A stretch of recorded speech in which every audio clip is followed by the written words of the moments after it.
Yo, YouTube, what's up with your boy, Sports and Fitness Rants? I'm back, guys. Click that like button. Subscribe to my channel. What's up, guys? Welcome back. Welcome back, man.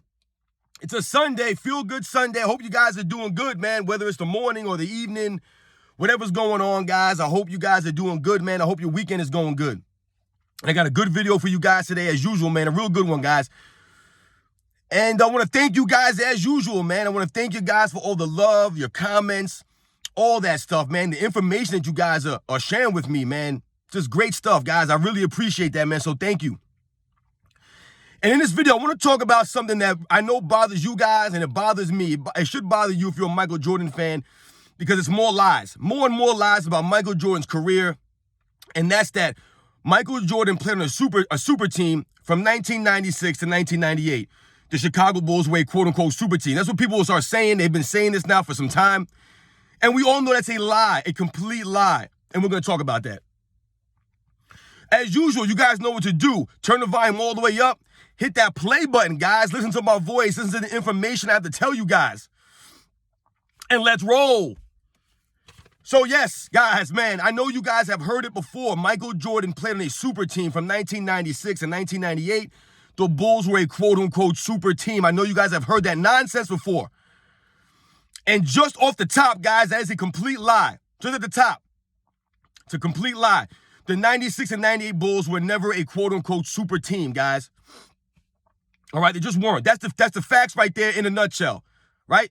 If anybody ever says that Michael Jordan played for a super team, short answer is no, he did not. But we have to think about what actually makes a team a quote-unquote super team. What are the parameters, guys? What are we looking for here? What do we consider to be a super team? What would you guys consider to be a quote-unquote super team?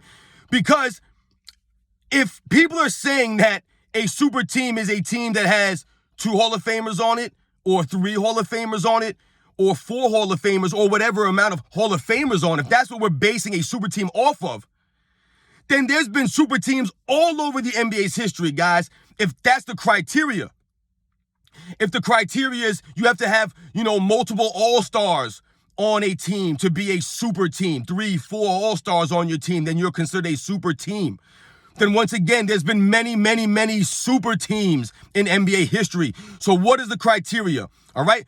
I'm going to give you guys my criteria, what I believe a super team is and what a super team looks like. So for me, guys, a super team would be a couple of different things, right? There are a couple of different things to me would make a team a super team. Number one, to me, would have to be the age of the players, right? I feel like the age of the players that we're talking about, right? The best players on the team, their ages, how many years they've been in the league, right? Their ages has to come into play here when we're talking about a quote-unquote super team. Also, the caliber of these players we have to think about, right? The caliber level of these players that are coming together at that time. Like I said, are they in their primes? Are they later in their careers? Like I said, with the ages, all this stuff matters. So what caliber of players are we talking about here? And the most important part to me, I think, about a super team is how these players were brought together, right? How the team was formed. To me, that's the biggest part of a quote-unquote super team or a team being called a super team, is how the team was brought together, how these players came to be about on this team, right? That should be the biggest, indicator of a team being a quote-unquote super team, guys. But I think those 3 parameters are good indicators of a super team. So if we're going to use those parameters for a super team, then Michael Jordan's 96, 97, 98 Bulls do not fall into that category as a super team, right? None of those players, if we take the 3 best players on that team, right? Michael Jordan, Scottie Pippen, and Dennis Rodman, and we think about their ages, they were all above 30. I believe Dennis Rodman was like 34 years old when he came to the Bulls in 96. So right there, that checks off the first box, right? The ages of the players, the best players in the team coming together, right? If we think about the level of these players, right? The level of Dennis Rodman at that time joining the Bulls, he was in the twilight of his career. Now, yes, he was still a very excellent rebounder, and he was still a very good defensive player, but this was not prime Dennis Rodman. And we all know that Dennis Rodman was a liability on the offensive end. And Dennis Rodman never made an all-star team on the Bulls. Not one all-star team, guys. Not one. Not an all-NBA team, nothing on the Chicago Bulls. So we have to think about that, right? That comes into play. So the level of the players, right? So they check off that box, right? Dennis Rodman was not in his prime. Even Scottie Pippen, in the tail end of that second three-peat, Scottie Pippen physically was not in his prime anymore. He was starting to break down in those, especially in 97, 98.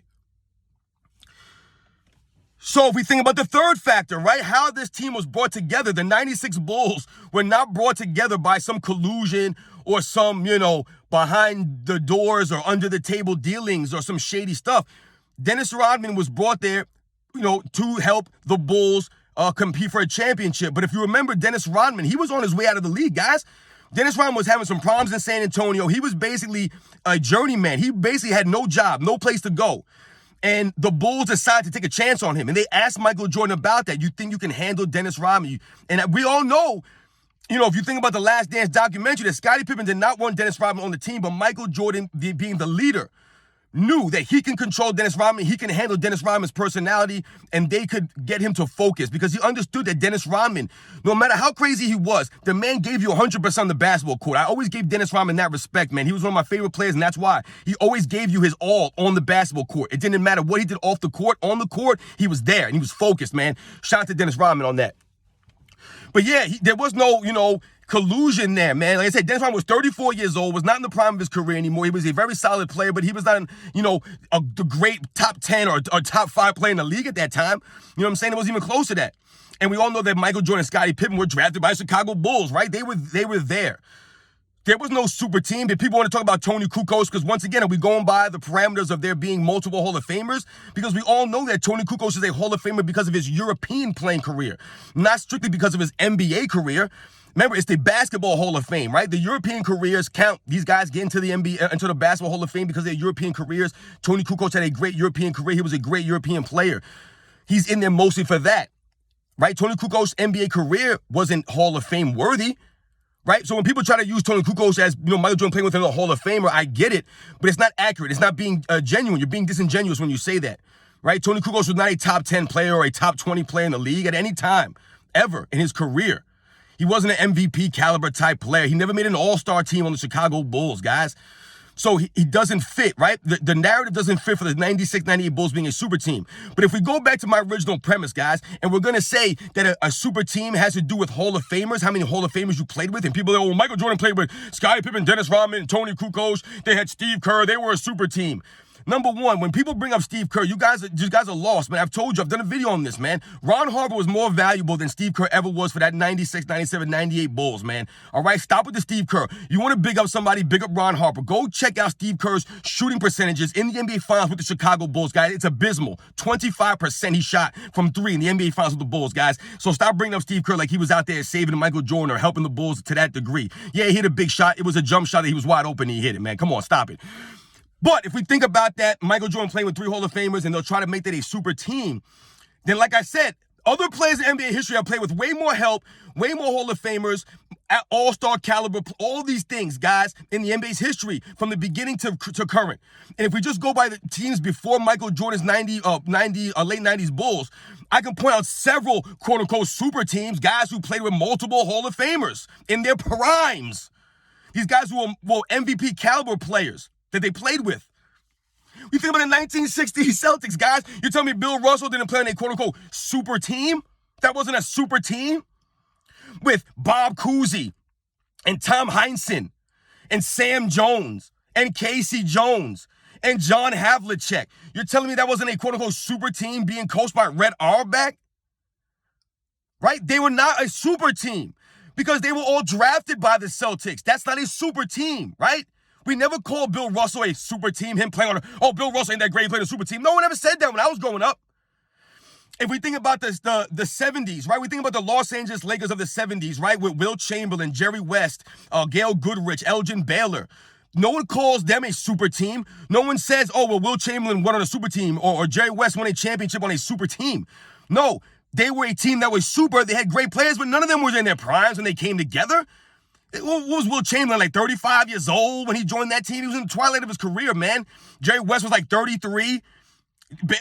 Elgin Baylor didn't even make it to win a championship with them, man. He retired before they actually won. And he was in the twilight of his career also. So they do not, they're not a super team. And don't forget, Jerry West, Elgin Baylor, these guys were drafted by The Lakers, they were there. Gail Goodrich. Will Chamberlain came, like I said, late in his career. That's not a super team, guys. If we think about the New York Knicks of the 70s, right? With Walt Clyde Frazier and Willis Reed and Bill Bradley and Dave DeBusschere. And we think about these guys, they had multiple Hall of Famers in that 70 to 1973 team, the New York Knicks. However, when you think about Walt Frazier, Bill Bradley, and you think about Willis Reed, all three of them were drafted by the New York Knicks. They were drafted by the Knicks. They didn't hang out with each other and call each other on the phone back then. It was like, hey, man, why don't we all get together on the New York Knicks, man, and team up to go against the Lakers? That's not how it went down. That's not how it went down back in them days, guys. You see the examples I'm giving you, guys. If we think about the 80s, let's think about the 80s, right? The 80s with Larry Bird's Boston Celtics and Magic Johnson's Lakers. Are you telling me right now in 1980 when Magic Johnson was drafted by the Los Angeles Lakers, he didn't get drafted to a super team? Look at that team, guys. He came to a team with Kareem Abdul-Jabbar, Jamal Wilkes, Norm Nixon, and Michael Cooper. Multiple Hall of Famers when he got there. That wasn't a super team. No one ever said Magic Johnson played for a super team because those guys were drafted by the Lakers. Kareem came there to the Lakers way before Magic was there. By himself, Kareem was there. Those other guys came afterwards, man. They were drafted by the Lakers. James Worthy, drafted by the Lakers. It's not a super team. These guys didn't collude and team up together to beat Larry Bird's Celtics. Speaking of Larry Bird's Celtics, they're not a super team. They were drafted. Guys like Larry Bird and Kevin McHale were drafted. Yes, they got Robert Parrish in a trade, but these guys were drafted, man. The Lakers did not collude and team up to be a super team. Right? Larry Bird was never called, I never heard anybody say Larry Bird played for a super team. I never heard that, guys. But all of a sudden, Michael Jordan's late 90s Bulls are a super team now? But none of those other teams that I mentioned were ever mentioned as a super team. None of them, not even the 60 Celtics, were mentioned as a super team when they were stacked with prime Hall of Famers, all in the primes of their careers. Was Tim Duncan playing on a super team with the San Antonio Spurs when he had David Robinson and then he had Manu Ginobili and Tony Parker? Was that a super team with guys like Robert Horry and Steven Jackson coming off the bench and Bruce Bowen and Sean Elliott? I mean, is that not a super team? Coached by Greg Popovich. I mean, come on. What are we calling super teams here, guys? These guys did not collude. They were drafted. A Tony Parker, a Manu Ginobili, a Tim Duncan, a David Robinson. These guys were drafted by the San Antonio Spurs. No one ever said Tim Duncan played for a super team. The man played with multiple Hall of Famers throughout his entire career in their primes. Michael Jordan never played with multiple Hall of Famers in their primes. I'm not counting Tony Kukoc as not a Hall of Famer in the NBA level, guys, for his European career. Dennis Rodman was not his prime. Because if that's the case, then let's point to the 80s, the 89-90 Detroit Pistons. That has to be a super team then, guys. Because if Dennis Rodman made the Bulls super team in 1996, then Dennis Rodman had to have been on a super team in 1980. In 1990 and 1988 when you had Isaiah Thomas there and Joe Dumars there and Bill Lane Beer there and Van the Microwave Johnson. You had three Hall of Famers on that team in their primes. Dennis Rodman was in his prime, but no one ever said that Isaiah Thomas played for a super team or that Dennis Rodman was on a super team with the Pistons, but all of a sudden he goes to the Bulls and they're a super team when he's 35, 34 years old. You see the standard that Michael Jordan has held to, a much higher standard. I'm sorry, guys. I know I'm sweating a lot here, man.